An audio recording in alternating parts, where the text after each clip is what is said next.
Hey everyone, just want to welcome you. We are here again with Stan, co-founder and CTO of SKALE for Math for the Impatients. And Hey, in Michael. today's episode, we are going to talk a little bit about some of the other projects that are out there doing things. So specifically, let's talk a little bit about some of the kind of evolution of the industry and other folks that are in our space.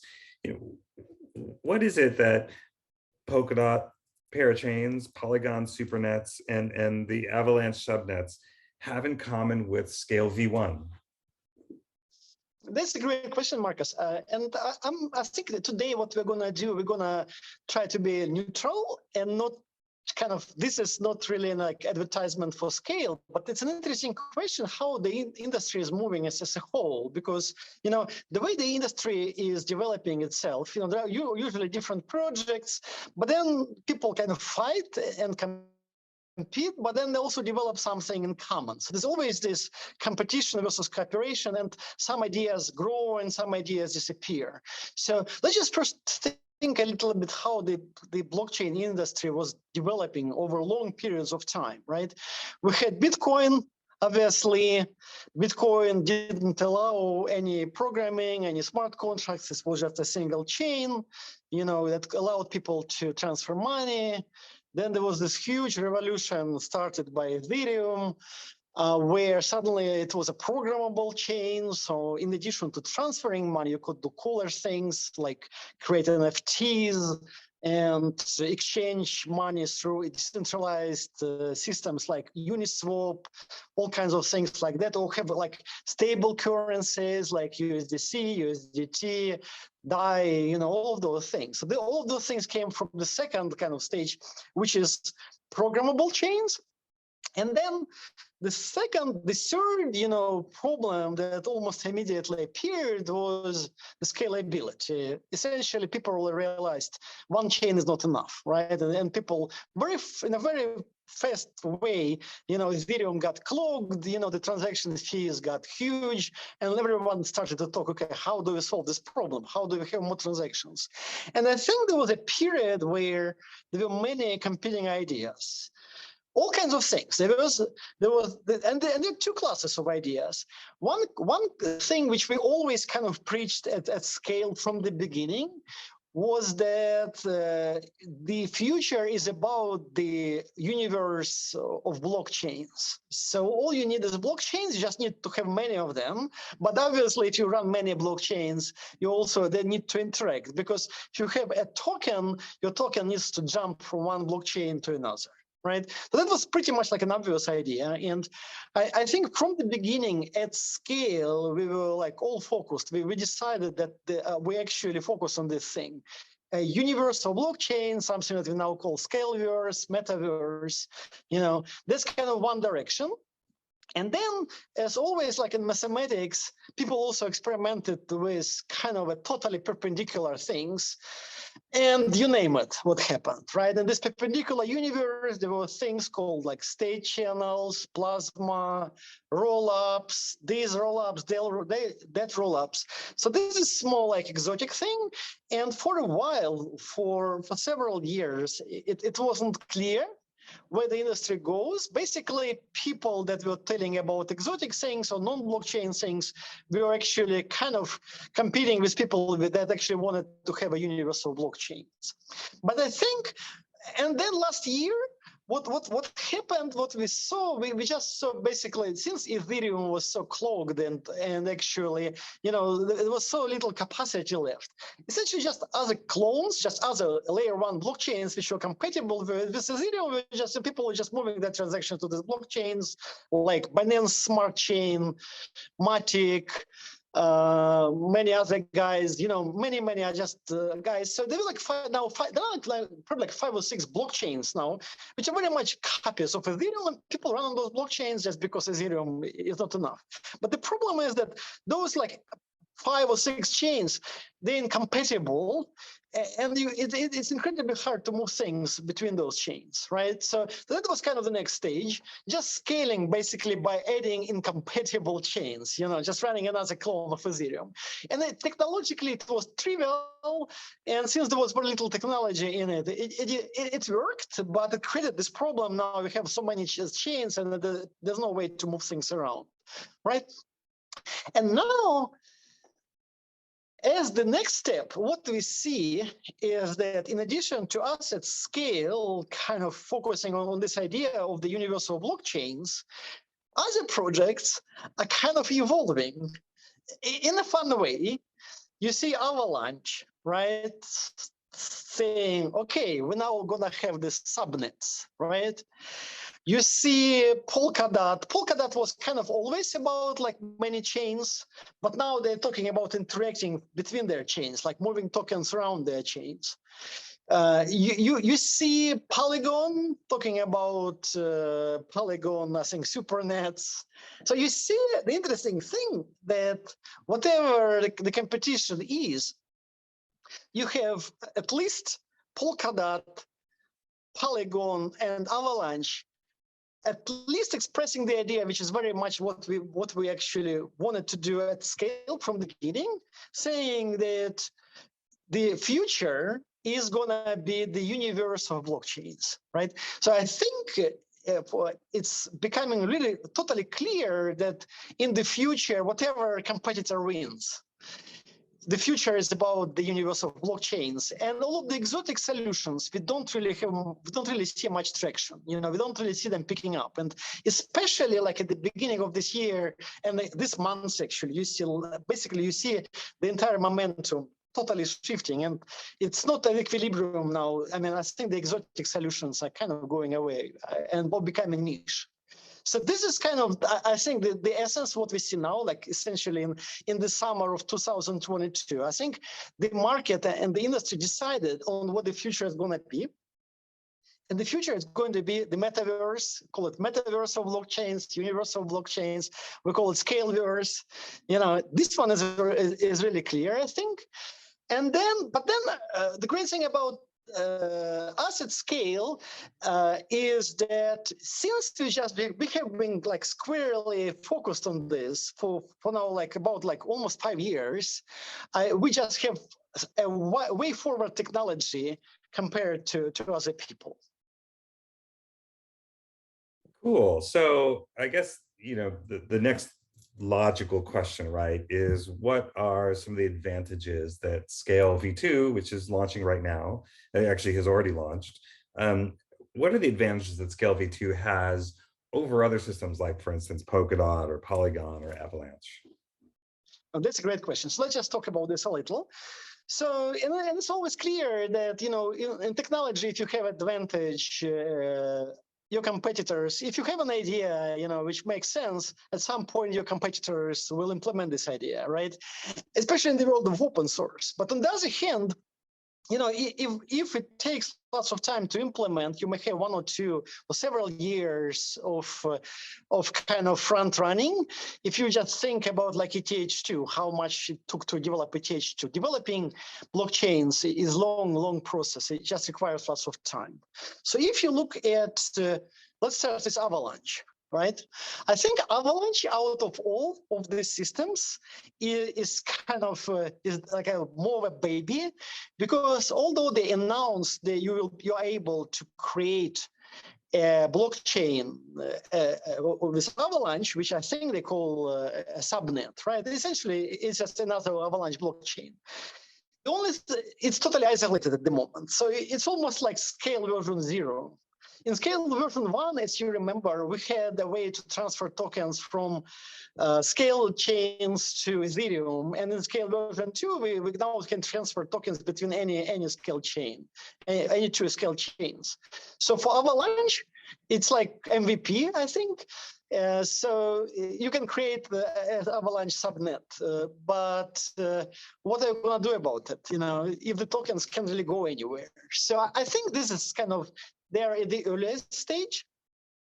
Now, if you look at Polkadot, Polkadot is kind of the further, almost like a teenager in this way, because on Polkadot there was always the central chain, and you could always transfer things from any of Polkadot's chains, parachains, right, to the central chain, however they call it.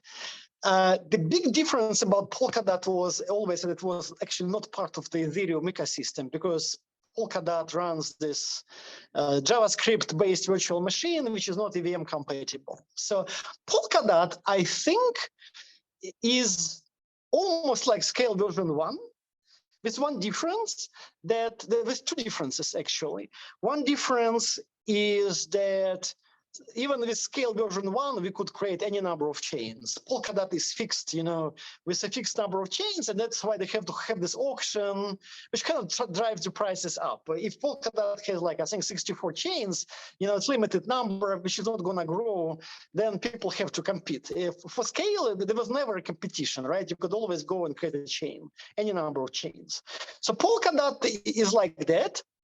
I think that Polkadot is a great project and great engineers, and you know that many of the original Ethereum engineers actually went to start Polkadot. But for me, it was always I wouldn't bet on any Ethereum non-compatible solution winning over Ethereum ecosystem. And Polkadot always had this saying that we're not Ethereum compatible. And now with Matic or Polygon, what you have with them is they announced something which is kind of have the feature, will have the features of SKALE version 1. So you will be able to create chains on Polygon and transfer tokens from these chains. They call Supernets, I believe, or super chains, Supernets, I think, to Polygon main chain. But several things. First of all, the bridge is centralized. The bridge between Polygon and Ethereum mainnet has always been centralized, and they essentially taken this bridge and is going to bridge from Polygon to their Supernets, right? Which means that all of the money is actually controlled by whoever actually controls the centralized bridge.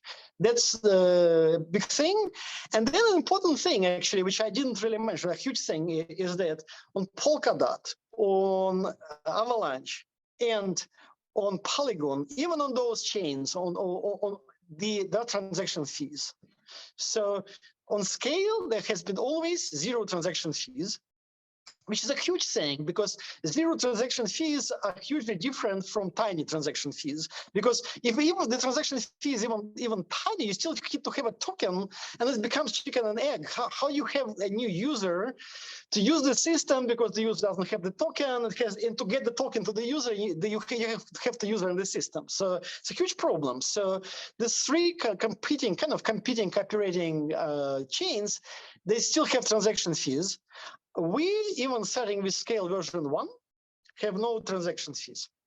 But then there's a hugely more important thing, which is what we learned with SKALE version 1 is transferring money just from SKALE chains to Ethereum mainnet is not enough. You should be able to transfer directly from one chain to another, right? As a simple example, right? Let's say one of your chains is a game. People earn tokens in a game.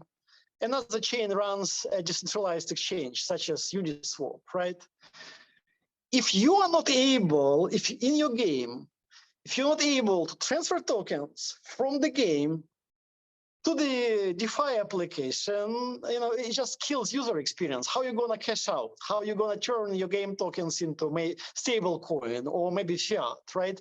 You need to be able to transfer directly, and if you're not able to transfer directly, you can always transfer through the main chain, but then the main chain becomes a bottleneck, and you have the huge transaction fees on the main chain, and the entire thing essentially breaks out. It becomes hugely expensive, because what's the point having many cheap chains if for them to interact, you have to go through a super expensive chain, making transactions on this chain even more expensive. So something that we learned from SKALE 1 to SKALE 2 is interchain communications, interchain token transfers are just, extremely important. And so what we have in SKALE version 2 now, across the entire system, you get all of the transactions are free, and all of the token transfers are free. There's simply no transaction fee. It's like a perfect thing. The only thing we need to do now is to fix bugs, because the architecture is almost perfect.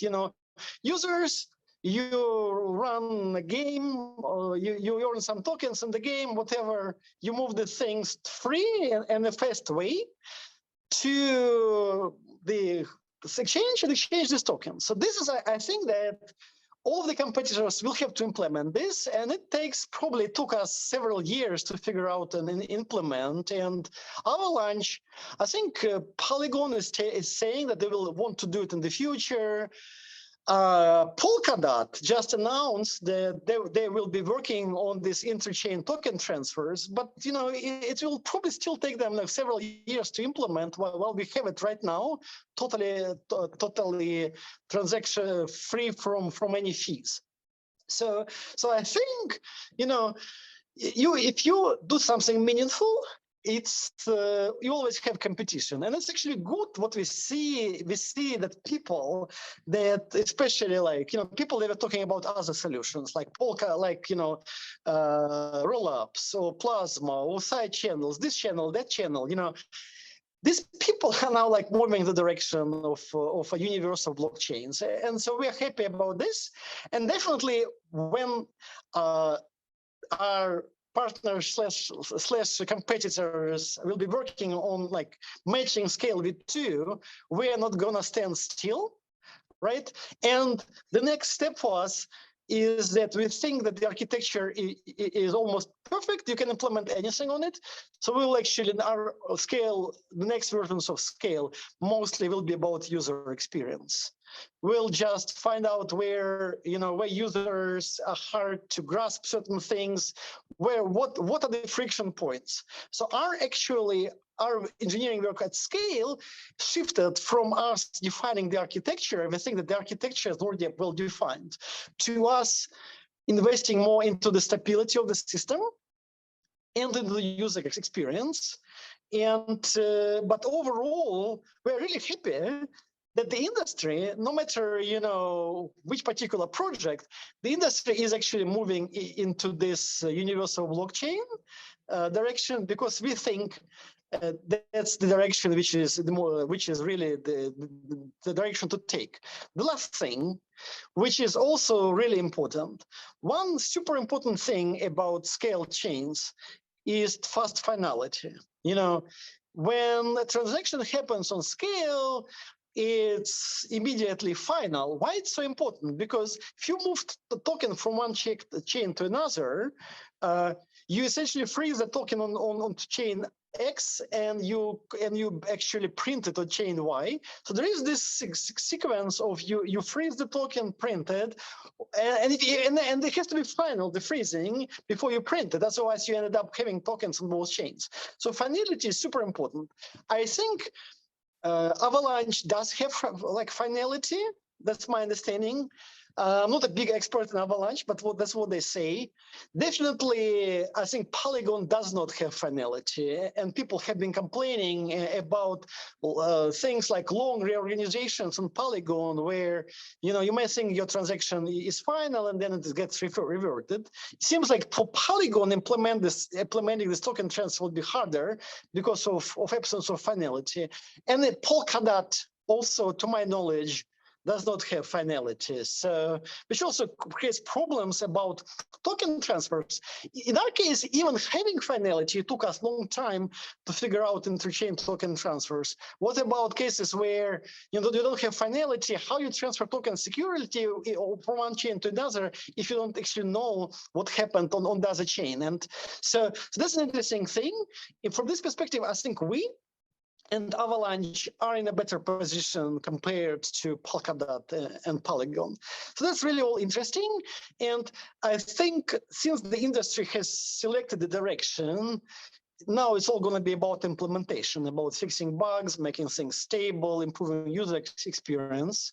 And I think overall, this will make Ethereum ecosystem more stronger, because when this universe of blockchain kind of emerges, right, it's going to be pretty complex software. So, I mean, it's hard to imagine that you will be able to create a complex ecosystem which is not Ethereum compatible. From this perspective, I think we and Avalanche and Polygon are in a better position compared to Polkadot, which is kind of a uphill battle for them, you know, to go with something which they may think is more innovative, but still, you know, against like the major ecosystem which already exists. So this is all interesting. We're all excited about this, and it's really, we're really happy that ultimately people accepted something that we were always focused on, and they're telling people, you know, you can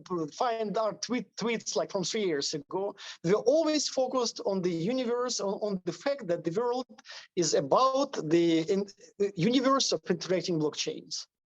Cool, awesome.